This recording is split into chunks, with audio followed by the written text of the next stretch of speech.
Mientras mi esposo estaba en la ducha, contesté su teléfono. Una mujer susurró: «Nunca sospechará nada». Me quedé paralizada porque la voz era la de mi propia prima. Contesté porque seguía vibrando. Esa es la cosa que nadie te dice sobre el momento en que tu vida se divide en dos. No llega con fanfarrias, sin música dramática, sin una realización en cámara lenta. Llega porque tu esposo dejó su teléfono en la mesita de noche y se fue a duchar, y seguía vibrando. Y tú te estiraste medio dormida y lo contestaste porque asumiste que era su madre, y ibas a tomar un mensaje, y luego ibas a volver a dormir. Presioné el teléfono contra mi oído, y una voz de mujer, baja, cálida, conspiradora, como la de alguien compartiendo un delicioso secreto, dijo 4 palabras que reordenaron cada suposición que había hecho sobre mi vida. Nunca sospechará nada. Conocía la voz antes de que terminara la oración. Conocía esa voz desde que tenía 7 años. Había dormido al lado de ella en pijamadas, y llorado en ella en funerales, y reído hasta no poder respirar con los chistes internos que regresaban desde hacía 20 años. Estuve de pie junto a ella en un altar hace 3 años mientras llamaba a mi esposo,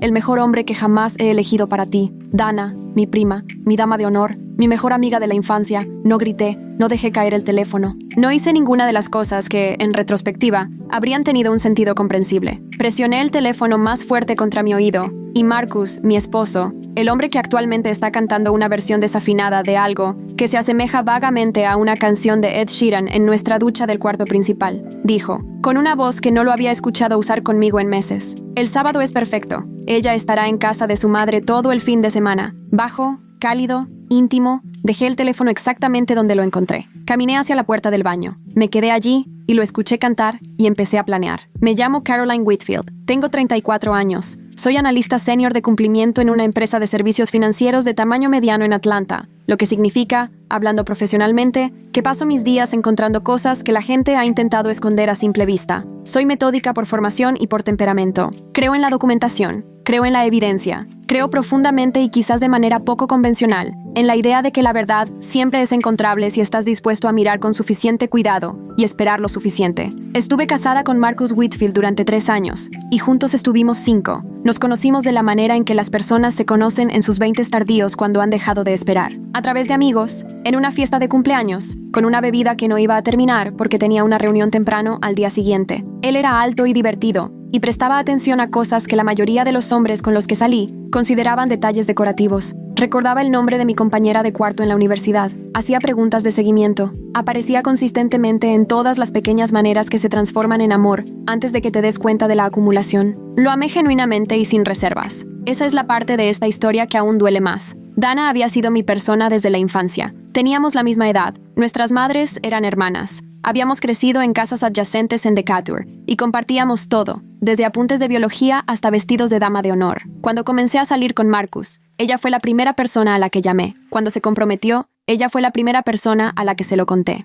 Ella estaba de pie a mi lado en un vestido rosa pálido en la ceremonia, lágrimas resbalando por su rostro manchado de rímel, y me miró con esos ojos familiares y movió los labios. «Te lo mereces». Había estado saliendo con Derek Osea durante 2 años en el momento de mi boda. Un buen hombre, Derek, callado, constante, un arquitecto con un sentido del humor seco y una genuina amabilidad. Estaba completamente enamorado de ella y sin complicaciones. Se había comprometido 6 meses atrás. La fiesta de compromiso había sido en nuestra casa. En la fiesta de compromiso, Marcus había hecho un brindis. Pensé en eso ahora, de pie en la puerta del baño, escuchando correr la ducha. 11 meses, descubriría más tarde. 11 meses. Dana había estado sentada frente a mí en las cenas familiares mientras una vida paralela completa se desarrollaba simultáneamente. Un segundo canal jugando en el fondo del que no tenía idea que existía. La ducha se apagó. Caminé de regreso al dormitorio y tomé mi propio teléfono y le envié un mensaje a mi amiga Priya. ¿Estás despierta? Necesito hablar. Su respuesta llegó en 40 segundos. Siempre. ¿Qué pasó? No era una pregunta, una afirmación. Porque Priya Shankar, ingeniera en sistemas senior en una firma de ciberseguridad y la persona más inteligentemente práctica que he conocido,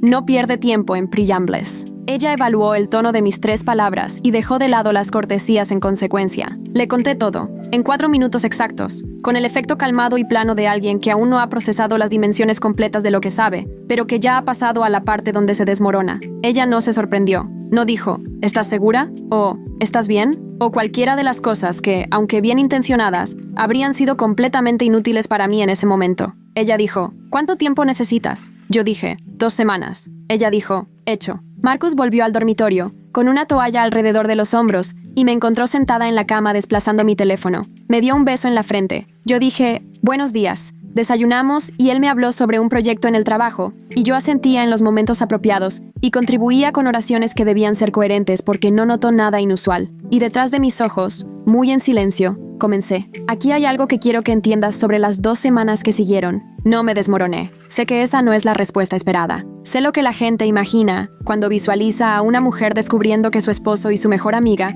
han estado teniendo una aventura durante casi un año. Las confrontaciones, las lágrimas, las peleas a gritos a las 2 de la mañana, la salida dramática con maletas lanzadas a un coche. Entiendo el impulso. No tengo nada en contra de las personas que responden a la traición de esa manera, pero yo soy analista de cumplimiento. Construyo casos. Y la primera regla para construir un caso es esta. No te mueves hasta que la evidencia está completa. No revelas tus cartas. No dejas que los sujetos sepan que están bajo investigación, porque en el momento en que lo saben, los documentos desaparecen y la historia cambia y de repente nada de lo que sabes es demostrable. Marcus me había dado sus contraseñas hace años. Correo electrónico, almacenamiento en la nube, todo. Cuando estábamos en nuestro primer año juntos, y él tuvo un susto de salud que requería que alguien accediera a sus cuentas desde la carretera. Y las había escrito en una nota de manera casual, sin autoconciencia, como un hombre que no tiene nada que esconder. Nunca las cambiaría. Ese fue su primer error. No fisgaba frenéticamente. Me movía con cuidado, metódicamente. Reservé 2 horas cada día. En el trabajo, en un dispositivo seguro,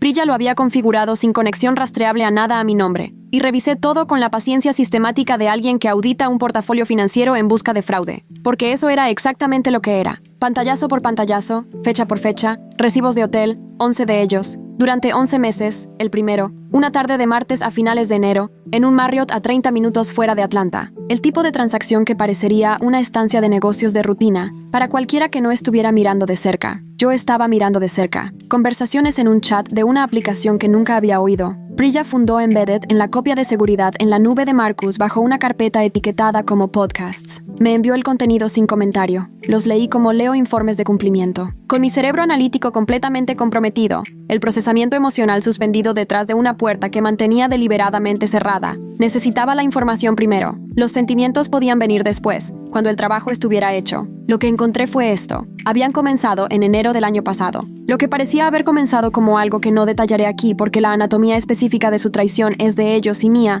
y no para consumo público, se había escalado hacia algo que para marzo ya era una doble vida deliberada y en curso. Se habían coordinado en torno a mi agenda. Habían hablado de mí. Había mensajes sobre la cena de Navidad, la que pasé al otro lado de la mesa con Dana en mi propia casa, donde volví a llenar su copa de vino, y pregunté sobre el reemplazo de cadera de su madre, y me sentí genuinamente feliz de que Marcus y yo habíamos construido una vida que tenía espacio para las personas que amábamos. Guardé todo. Priya lo formateó, con marca de tiempo, organizado, referenciado con los recibos del hotel. Se lo envió a mi abogado, David Kwan, especialista en derecho familiar con 18 años de ejercicio en el estado de Georgia. Un hombre que había contratado un jueves por la tarde sin decírselo a alma viva, como pruebas A a G. Es exhaustivo. David me lo dijo por teléfono con el tono medido de un abogado que ha visto cosas peores, pero que está siendo adecuadamente serio, admisible. Los mensajes de la copia de seguridad en la nube son legalmente obtenidos ya que eran accesibles con sus propias credenciales de una cuenta compartida. Estamos en buena situación, Caroline. Le conté mi cronograma. Estuvo en silencio un momento.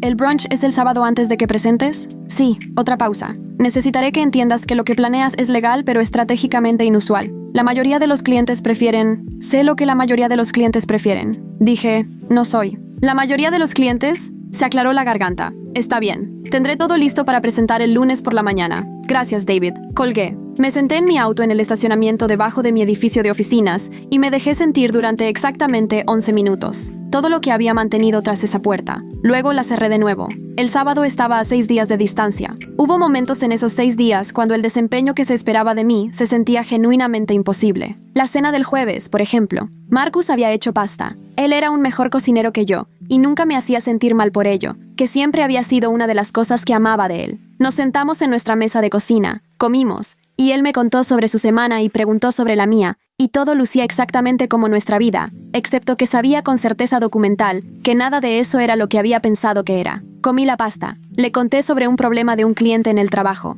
Me reí de algo que dijo porque realmente era gracioso, y la risa salió de forma natural, lo que me perturbó más que nada. Pensé en Derek, que no tenía idea. Eso era lo que había estado en mi estómago desde el principio, más pesado que la traición misma en ciertos aspectos. Derek, el decente, genuinamente bueno Derek, que estaba planeando una boda con una mujer que le había estado mintiendo desde febrero. Él merecía saberlo. Merecía no construir más de su vida sobre una base que eventualmente iba a colapsar bajo él. Se enteraría el sábado. Lo había tenido en cuenta. Llamé a mi terapeuta, la doctora Angela Briggs. Ha sido mi terapeuta durante 4 años. Una psicóloga clínica con especialidad en trauma y dinámicas de relación, una mujer que tiene la cualidad útil de nunca reaccionar ante las cosas con sorpresa, y le conté lo que estaba planeando. No te voy a disuadir de ello, dijo, después de un momento. No estás en un estado disociativo, no estás tomando una decisión impulsiva, y el dolor que sentirás después necesitará un lugar a donde ir. Hablemos sobre lo que haces después de que salgas por esa puerta. La solicitud es el lunes. Dije, lo sé. Quiero decir, después de la solicitud, después de la adrenalina. ¿Qué pasa cuando llegues a casa el domingo por la noche y la casa está en silencio y has hecho todo lo que planificaste y no queda nada más por planear? No había pensado en el domingo por la noche. Ven a verme el domingo por la tarde, dijo, a las 2. Libera tu agenda.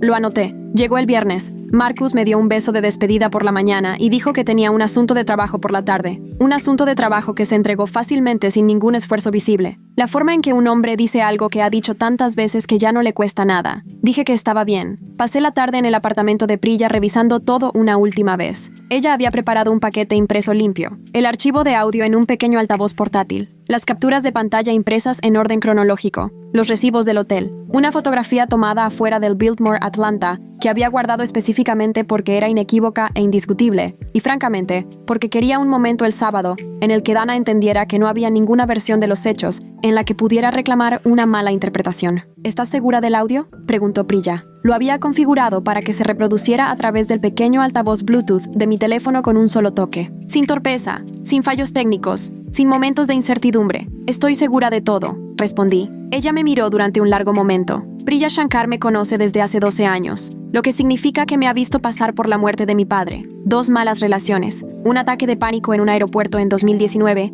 y cada versión de duelo y recuperación que he navegado en mi vida adulta. Sabe cuándo estoy actuando con calma y cuándo realmente la tengo. Está bien, dijo. Entonces estás lista. Me abrazó. Me aferré un segundo más de lo que normalmente hubiera hecho. El domingo, dijo. Vienes directamente a mí. Al Dr. Briggs también. Antes de las 2. Antes de las 2, acepté. Conduje a casa. Marcus ya había regresado de su actividad laboral. Dije que estaba cansada y me fui a la cama temprano. Él dijo que durmiera bien, cariño. Yacía en la oscuridad, mirando al techo, respirando lentamente y esperando la mañana. Sábado. Me vestí con cuidado, no de manera agresiva. No el dramático traje de poder de un montaje de película, una blusa crema, pantalones de marinero ajustados, tacones con los que podía caminar rápido, pendientes de oro simples que habían sido de mi abuela, el tipo de atuendo que dice, soy una mujer adulta y compuesta que tiene su vida completamente bajo control. Me detuve en la florería de camino, compré un ramo mediano, girasoles, porque Dana siempre los había amado, y porque yo tenía un sentido del humor particular sobre todo esto. Marcus escribió a las 9:47 am, diviértete, cariño, te amo. Dejé mi teléfono sin responder. La casa de Dana en Buckhead tenía un largo camino de entrada, y la buena luz de la que siempre había estado orgullosa. Me estacioné detrás del Volvo de mi tía Lorraine y el Camry de mi madre, así como de otros 3 autos que reconocía, y me senté por un momento en el asiento del conductor con ambas manos en el volante, tomando nota. 11 meses. La cena de Navidad, mi cumpleaños, nuestro aniversario, la cena de propuesta de Derek en nuestra casa, donde ella me había apretado la mano a través de la mesa, y me había dicho que no podía imaginarse haciendo esto sin mí. Recogí los girasoles. Salí del auto. Ella abrió la puerta antes de que yo tocara. Probablemente me había visto llegar por la ventana y llevaba un vestido amarillo y una amplia sonrisa, y durante un medio segundo, algo en su rostro hizo lo que los rostros hacen cuando un pensamiento los atraviesa demasiado rápido para ser escondido. Algo que, en retrospectiva, podría haber sido culpa. Se desvaneció en un instante, reemplazada por calidez. Caroline me tiró a un abrazo. Su perfume era el que le había recomendado hace 2 años. Trajiste flores. No tenías que hacerlo.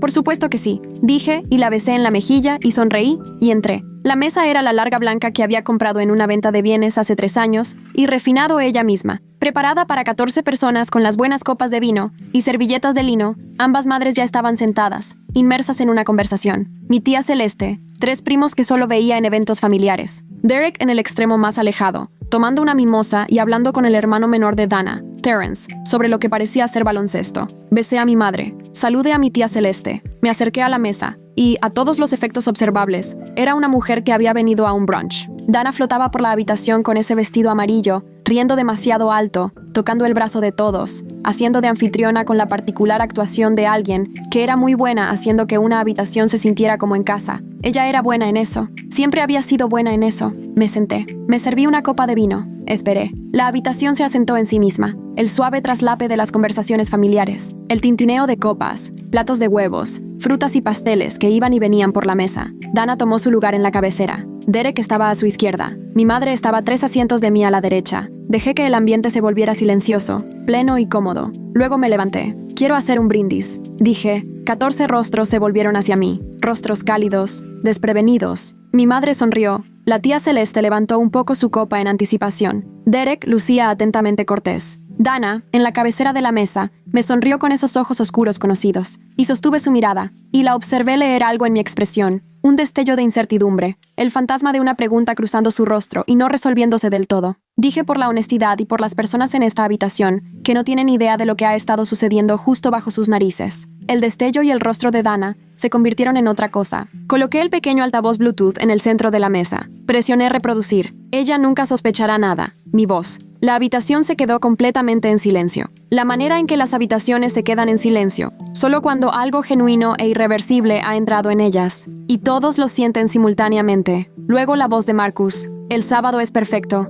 Ella estará en casa de su madre todo el fin de semana. Dejé el paquete impreso, capturas de pantalla, organizadas por fecha, comenzando el 14 de enero y terminando hace 3 semanas. Recibos de hotel, 11 de ellos, cada uno fechado y detallado. La fotografía del exterior del Biltmore, impresa en papel mate, se presenta clara y sin ambigüedades. Observé el proceso en la habitación. La mano de mi madre fue a su boca. La tía Celeste, que me había conocido desde que nací, se volvió para mirar a su hija con una expresión que no intentaré describir, porque no creo que el lenguaje sea adecuado para ello. Las 2 primas que aún no habían comprendido, miraron a la prima que sí había entendido. La cara de Dana pasó de rosa al blanco particular de alguien cuyo nivel de presión arterial ha caído súbitamente y por completo. Derek. Derek se alejó lentamente de la mesa con el cuidado deliberado de un hombre que está manteniendo control físico sobre sí mismo por un acto de su voluntad. Miró las fotografías, miró las fechas, miró a Dana. Ella dijo su nombre. Él sacudió ligeramente la cabeza y miró hacia otro lado. Caroline, comenzó Dana. Siéntate. Dije que se sentara.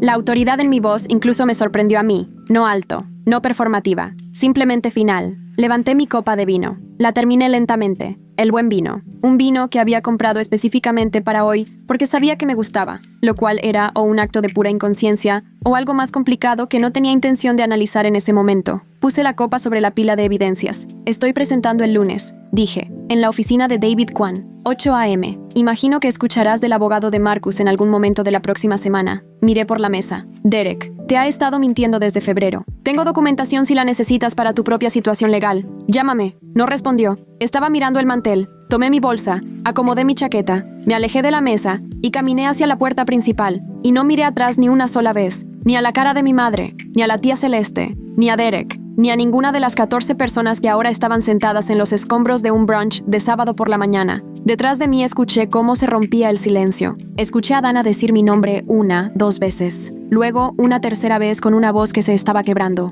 El sonido de una actuación finalmente cediendo ante el ser humano real que estaba debajo, que en diferentes circunstancias podría haberme hecho sentir algo. La puerta se cerró detrás de mí. La luz del sol afuera era limpia y aguda y completamente indiferente a todo lo que acababa de suceder dentro. Caminé hacia mi auto. Me subí. Puse ambas manos en el volante. Y entonces aquí está la parte para la que no estaba preparado. No pasó nada. Esperaba que la adrenalina cayera de inmediato. Esperaba lágrimas, temblores o alguna forma de liberación física. En cambio, solo me senté en el camino de Dana en la limpia mañana de octubre. Y sentí algo que solo puedo describir como un vasto y perfectamente silencioso espacio, donde solían estar 3 años de matrimonio. Conduje hacia Prius. Ella abrió la puerta antes de que golpeara. Me miró a la cara y no dijo nada. Simplemente se hizo a un lado y entré y me senté en su sofá, y ella hizo té sin preguntar. Y nos sentamos juntas en su pequeño y brillante apartamento, y dejé que viniera. Finalmente, el duelo y la rabia y el específico y nauseabundo dolor, que no se trata del esposo que engañó, sino de la prima que se sentó a tu lado en el funeral de tu abuela, te tomó de la mano y te miró a los ojos.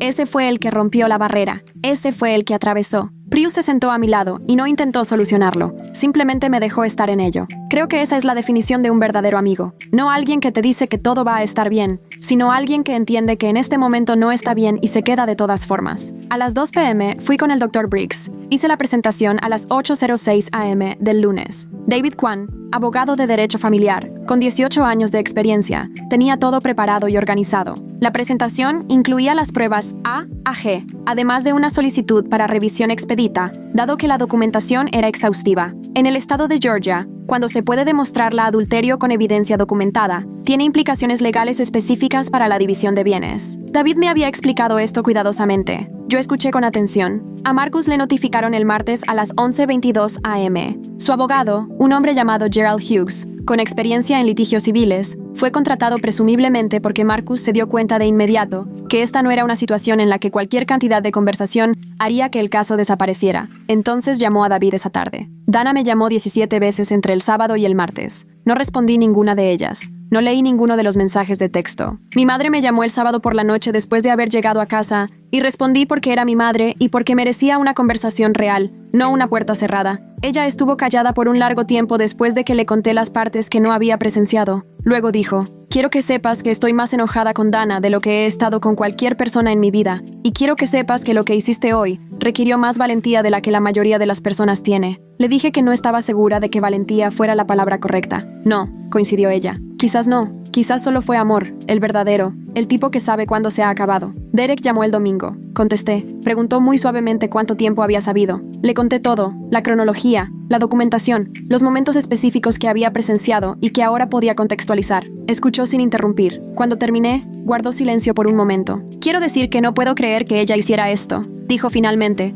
pero al mirar los últimos 11 meses, puedo creerlo. Creo que elegí no hacerlo. Le dije que lo entendía. Gracias por decírmelo, dijo. Sé que no era algo que tenías que hacer. Sí, lo era, dije. Merecías saberlo. Él presentó su propia documentación 2 semanas después. Su abogada es una mujer llamada Sandra Botang, y por lo que se dice, es formidablemente buena en su trabajo. Ahora han pasado 8 meses. El divorcio se finalizó hace 6 semanas. El acuerdo, dado la documentación y los estatutos aplicables de Georgia, David lo llamó favorable. Yo lo llamé justo. Estoy viviendo en la casa. Marcus no lo está. No le pedí que se explicara de ninguna manera formal, porque ya había leído la explicación en 11 meses de mensajes y era suficiente. Dana y yo no hemos hablado. Me dicen a través de la red familiar que opera independientemente de los deseos de nadie que ella y Derek ya no están juntos. Me dicen que se ha mudado a Nashville. Me dicen muchas cosas que no pedí que me dijeran, y las recibí con la ecuanimidad de alguien que, genuinamente, no ha dejado de importarle lo que sucede en ese capítulo de la historia. Me importa Derek. Me envía un mensaje de texto cada pocas semanas.